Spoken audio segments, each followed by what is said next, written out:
Bueno amigos, ¿cómo están? Vamos a empezar a dar inicio entonces a las grabaciones sobre las óperas que vamos a ver en nuestro querido viaje a Italia, que empezará en unos días. En el caso de hoy voy a hablarles de Pagliacci, que es de la que más hemos hablado en nuestros dos encuentros, pero la idea es que les quede un testimonio más específico, donde les dé los datos más relevantes para tener en cuenta. Si quieren pueden verlo incluso un par de horas antes de la función. Vamos a hablar entonces de el marco histórico en el que surge la ópera Pagliacci. Como hemos pensado en nuestros encuentros, no voy a volver a repetir esta frase, ya sabemos que hemos hablado un poco de esto.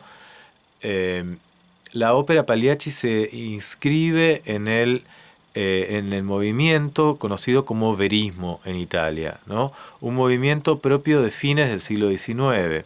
¿No? Entonces tenemos que ubicarnos que desde el punto de vista de la ópera, el siglo XIX es el siglo más importante, ¿no? Desde 1780, que es cuando empieza Mozart a componer sus óperas más famosas, hasta 1920 se ubica la mayor parte del repertorio habitual de ópera en los teatros más importantes del mundo, ¿no? La enorme mayoría son producidos en ese tiempo. La ópera es de 1600, pero la mayoría de las óperas que vemos en los teatros son especialmente del siglo XIX. Y esta ópera pertenece al final del siglo XIX, ¿no? Al momento en que el siglo está muriendo, un siglo signado desde el punto de vista histórico, social, político, por el ascenso definitivo de la burguesía al poder, ¿no? Luego de la frustración de la Revolución Francesa, de que comienza el siglo con la derrota de la burguesía y la restauración del régimen, del antiguo régimen en Francia. Sin embargo, el movimiento histórico que llevó a la revolución industrial era indetenible, ¿no? Y tarde o temprano la mayor parte de los países más modernizados de Europa, Italia no es el caso más arquetípico, por supuesto, pero desde Inglaterra, Francia, Alemania, va a ir llegando esta oleada a toda Europa, va a ir viviendo ese ascenso de la burguesía como un hecho consumado, ¿no? ¿Y esto qué trae aparejado? Trae aparejado una renovación cultural, una creencia, digamos, ¿no? El desplazamiento de la religión asociada al mundo del antiguo régimen, a la nobleza, y la aparición de una nueva religión, que es la religión del siglo XIX, que es la ciencia, ¿no? La ciencia y el positivismo como el movimiento asociado en este periodo del siglo XIX a las grandes innovaciones tecnológicas, con el tren como la imagen más impactante, más imponente, el prestigio mayor que se pudo ofrecer, ¿no? Eh, de las posibilidades que otorgaba la innovación tecnológica para la vida de los hombres, ¿no? Entonces esta creencia poderosa en el progreso humano, a pesar de todas las complicaciones que tuvo el ascenso de la burguesía al poder, eh, va a marcar el siglo XIX, ¿no? En ese punto hay un optimismo reinante, bueno, positivismo se conoce de esa manera a este periodo en el plano científico y filosófico, que también tiene sus consecuencias en el plano artístico.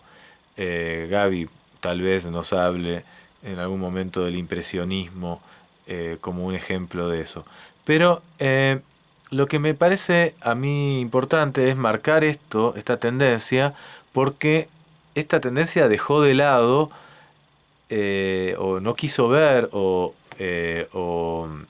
no pudo ver lo que eran las consecuencias negativas de todo este proceso revolucionario, ¿no? La idea de que la ciencia, con su capacidad para transformar la realidad, iba a llevar un progreso indefinido al hombre, y a la superación de los conflictos sociales fue notoriamente desmentida por el progresivo malestar social y político en todo el continente europeo a lo largo del siglo XIX, ¿no? Producto esencialmente de lo mismo, ¿no? De esta revolución industrial que no solo produjo estas grandes innovaciones y una enorme producción de riqueza, sino también una masa proletaria de trabajadores que quedaron al margen de los beneficios de la revolución industrial. Entonces, esto rápidamente se vio, tuvo como consecuencia revueltas de todo tipo, ya desde principios del siglo XIX. En 1848, para marcar una fecha muy importante en la historia social europea, se dan revoluciones en todas las capitales europeas. Es el año del manifiesto comunista de Marx y Engels. Todas fracasaron finalmente, pero también marcaron una pauta de hacia dónde, a qué nuevos rumbos iban las sociedades europeas cada vez, digamos que avanzaban hacia una sociedad de masas, ¿no?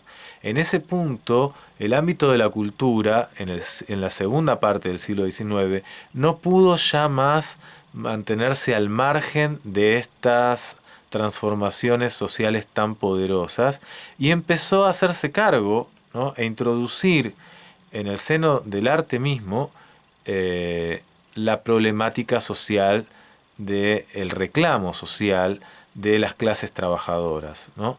Esto pasó antes que en la música, pasó como suele suceder. La música suele llegar un poco más tarde que otras artes a incorporar algunas novedades.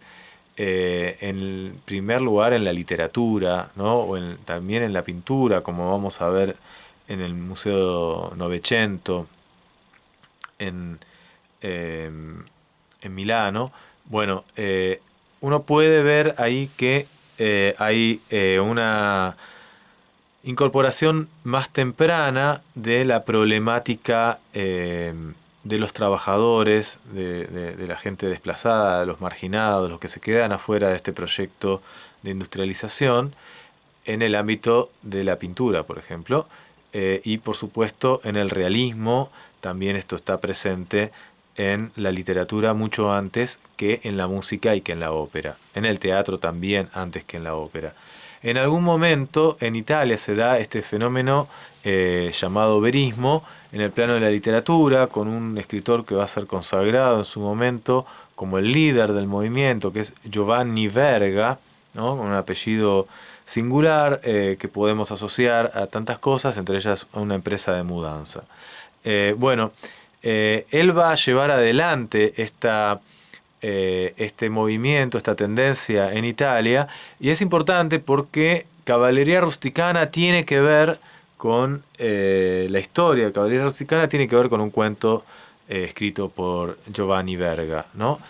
Cavalleria Rusticana tiene un éxito arrollador en 1890 cuando se presenta y da inicio a esta incorporación de la problemática de la clase trabajadora y de los reclamos sociales al presentar en el plano de la ópera, al presentar en escena sus miserias, ¿no? Este mundo sórdido, ¿no? De lo que serían las páginas amarillas de los diarios. Las páginas amarillas suena a una guía, ¿no? Pero a la guía de las páginas amarillas. Pero la parte amarillista del diario, las páginas policiales, quiero decir, del diario, ¿no? Que era algo que no tenía de ninguna manera lugar en la ópera, que estaba consagrada al ámbito de la nobleza, de los príncipes, de los reyes, las princesas, historias de palacio o la mitología griega y romana, ¿no? Hasta 1850 básicamente se trató siempre de eso la ópera. Y de pronto empieza entonces a incorporar, a fines del siglo XIX, empieza a incorporar la problemática del hombre cotidiano, del hombre, del campesino, particularmente del campesino en estas primeras óperas veristas, ¿no? Tratando de reflejar esa realidad, esa verdad del mundo cotidiano que no aparece en el diario. ¿no? Que no aparece, si aparece en el diario aparece en los policiales, ¿no? Pero me refiero en el sentido de la realidad de estos seres anónimos que padecen en silencio, o no sé si exactamente en silencio, pero sí sin que sean escuchados, eh, la indiferencia de un mundo, como dice el tango, que se subió al tren y mira para otro lado en relación a estas consecuencias no deseadas. Eh, Claramente, Pagliacci es la continuación de esta tendencia que inicia Mascagni con Caballería Rusticana, donde se dan estas pasiones, ¿no? Estas situaciones de sangre, donde hay, eh, donde inevitablemente tiene que terminar todo en un derramamiento de sangre, porque está la idea de gente que quedó abandonada a sus impulsos más casi animales, ¿no? Porque no tienen otros elementos para defenderse, ¿no? Me parece que todo esto es muy interesante y que nos da una pauta de una deuda que tenía la ópera con estas temáticas que no estaban de ninguna manera presentes. Por otra parte, desde el punto de vista musical, es importante decir que el movimiento del verismo va a estar enrolado en una renovación también desde el punto de vista musical de lo que era la tradición italiana operística histórica, ¿no? Los italianos inventaron la ópera a fines del Cinquecento, ¿no? A fines del siglo XVI, principios del XVII, y la ópera era un orgullo italiano, ¿no? La ópera italiana estaba basada en una concepción muy típica de los italianos de una suerte de gran veneración del canto, ¿no? Por la cual siempre fue conocida con este término, ¿no? El término del bel canto, del belcantismo, ¿no? La idea de concebir esta obra de teatro cantada como en primer lugar, como una expresión del virtuosismo del canto, ¿no? Como una exacerbación de las posibilidades de las dotes canoras de las grandes figuras, de las grandes divas y divos del canto italiano.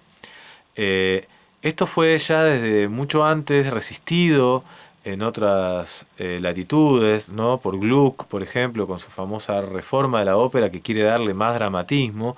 Los italianos no le daban importancia, ¿no? Y hasta lo que se conoce el periodo más habitualmente conocido hoy como belcantista, que es el periodo de los primeros 50 años del siglo XIX, la primera mitad, donde descollan Rossini, Bellini, Donizetti, ellos siempre se mantuvieron en esta voluntad de dar brillo al cantante y poner en segundo lugar, en tercer lugar, a la orquesta, a los libretos, al coro, ¿no? La escenografía, todo eso era secundario para el compositor italiano, ¿no? Ya Verdi es el primer compositor que se va a oponer a esta tendencia y que va a empezar de manera paralela a cómo esto va a ocurrir con Wagner, van a empezar, ambos nacieron el mismo año, 1813, ¿no? Y van a recorrer todo el siglo XIX con sus composiciones en un espíritu muy parecido, con diferencias propias de su formación y de su cultura de nacimiento, pero que van a ir buscando que la ópera tenga cada vez mayor profundidad dramática, ¿no? Ya Verdi lo tuvo, Verdi que comenzó siendo un compositor belcantista, ¿no? Que sus primeras óperas, como vamos a ver cuando hablemos de Rigoletto, están claramente asociadas a esto. Rigoletto es una de las primeras óperas de Verdi, precisamente, de 1851, que va a empezar a transformar a Verdi en un compositor mucho más complejo, más profundo, de temáticas, va a buscar que sus textos sean más profundos, más que tengan otras posibilidades teatrales, ¿no? Y que la música acompañe esa tendencia, ¿no? Que no sea una música que esté simplemente en función del canto. todo lo contrario, una música que cada vez va a tener más presencia, una orquesta que va a tener más presencia dramática y que va a competir con las voces. Sin embargo, el verismo va a ser un poco ingrato con Verdi, va a nacer, es un movimiento, un grupo de intelectuales, de artistas jóvenes que van a ser a la sombra de esta gran figura que fue Verdi a lo largo de largas décadas, que no tuvo competencia como compositor en Italia, y que ellos a fines del siglo XIX van a de algún modo rebelarse contra esa omnipresencia verdiana y oponer a Wagner, ¿no?, a ese gran competidor de Verdi en suelo alemán, como su modelo, ¿no? León Cavallo va a seguir esto, igual que Mascagni, igual que Puccini. Todos ellos tienen, a pesar de que son italianos, a pesar de que la sangre italiana está presente, tienen una influencia de las innovaciones alemanas, wagnerianas, ¿no? Que se va a hacer sentir y que claramente está aparte hecho en oposición a una tradición italiana que ellos quieren de alguna manera desafiar, ¿no? El verismo en ese punto tiene una especie de paradoja. ¿Por qué? Porque es un movimiento que, por un lado, quiere insertarse en la problemática más honda de las clases populares italianas y sin embargo lo hace a través de un espíritu artístico que recupera valores que vienen de afuera, que vienen de Alemania. En el medio de estas, tal vez, contradicciones, se va a dar la composición de este libreto y partitura por manos del propio León Cavallo de ambas cosas, de Pagliacci. Bueno, termino acá entonces de hablar del contexto en el que surge la ópera y en el siguiente video les hablo de la obra propiamente.